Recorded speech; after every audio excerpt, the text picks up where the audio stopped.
In this video, we're going to be talking about how to multiply monomials by polynomials, specifically using models. So when we get into these a little bit more complicated multiplication equations, there's actually two different types of models that you can use. So the first one we're going to talk about is area models.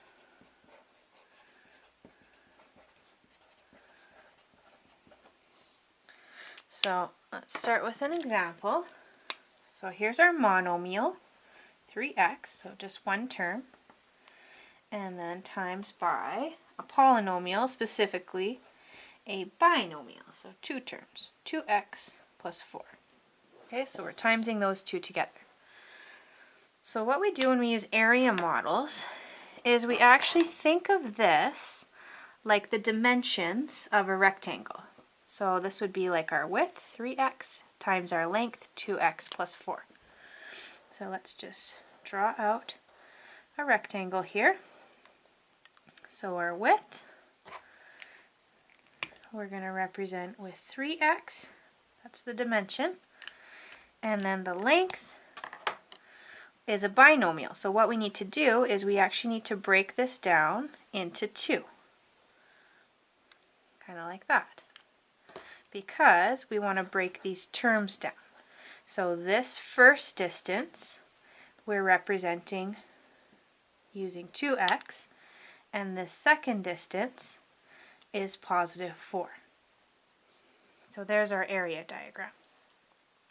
So now what we have is we actually have two areas that we can calculate. So I'm just going to call that A1 and A2. So for A1, area 1 right here, what are the dimensions? Okay, well, our width, 3x, the length just up to here, 2x. So 3x by 2x, in other words, 3x times 2x. And you'll see what we're left with there is just monomial multiplication, which we know how to do. Okay, so we can go numerical coefficient times numerical coefficient. 3 times 2 is 6. Then variable times variable, x times x is x squared.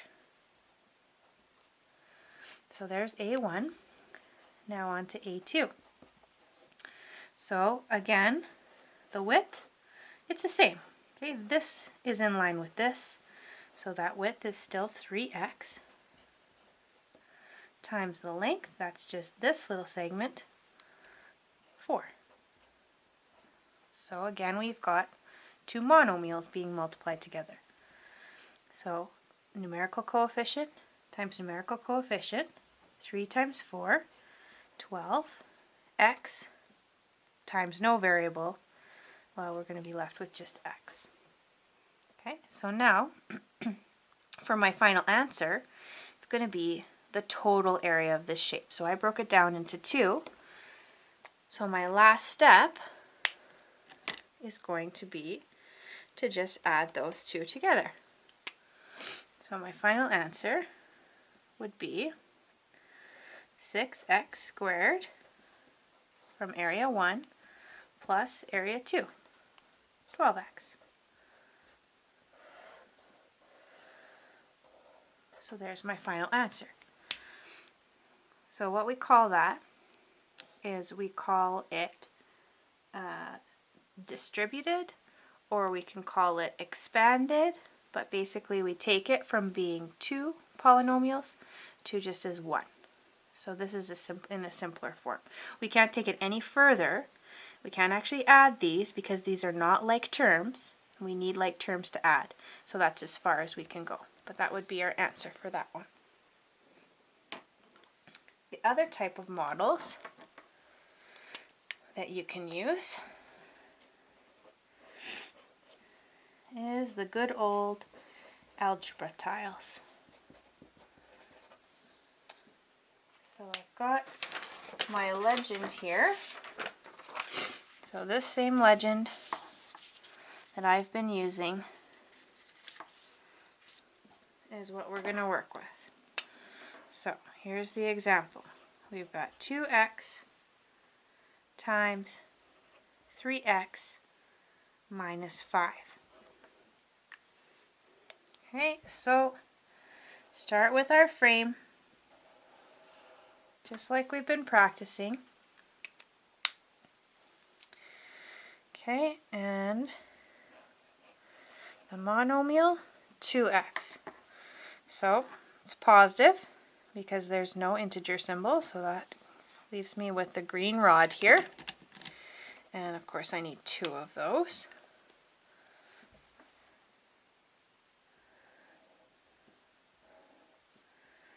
So 1, 2 positive x tiles across the top, then across the side I need 3 x's. Okay, so again positive, so still same with the green. Just need to draw 3 of them. I think I'm going to have to extend my frame. It's okay.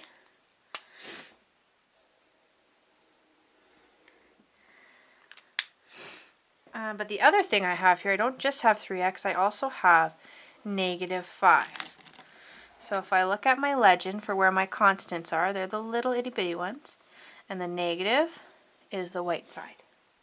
So I'm just going to draw 5 of those unshaded little tiles. 3, 4, 5. So now I've got to fill in what I have. So first of all, up here I've got positive x by positive x, so match. So I know it's going to be positive, and it's an x by an x, so that turns into an x squared.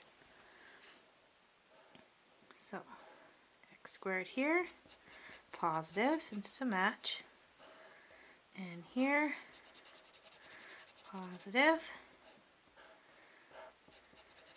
positive, x squared, positive, positive x squared, positive x squared. Okay, so I filled in all of the positions with my positive x's, but now I also need to fill in what's down here.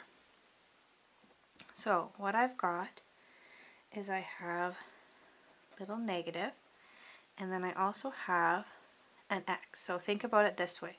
If I have negative 1 times positive x, well, that's a mismatch, so I know it's going to be a negative. And 1 times x, well, that's x. Anything times 1 stays the same. So all that happens is, because it's a mismatch, negative positive, is each of these just turns into a negative x. Oops. My negative x's aren't all the same length, but hopefully you can still get the idea here. So I have to fill them in every column and in every row to complete my diagram. Okay, so that's it. It's done. I filled in every spot along my frame. So now all I'm left to do is just count up what's inside. That's going to be my answer. So these are positive x's, and I've got 2, 4, 6. So that means I have positive 6x squared, and these are all negative x's, and I've got 2, 4, 6, 8, 10. So that's minus, because remember they're negative, 10x.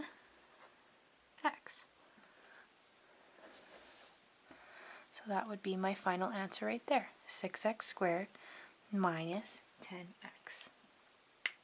Okay, so that's 2 different ways that you can use models to multiply monomials by polynomials. Thanks for watching.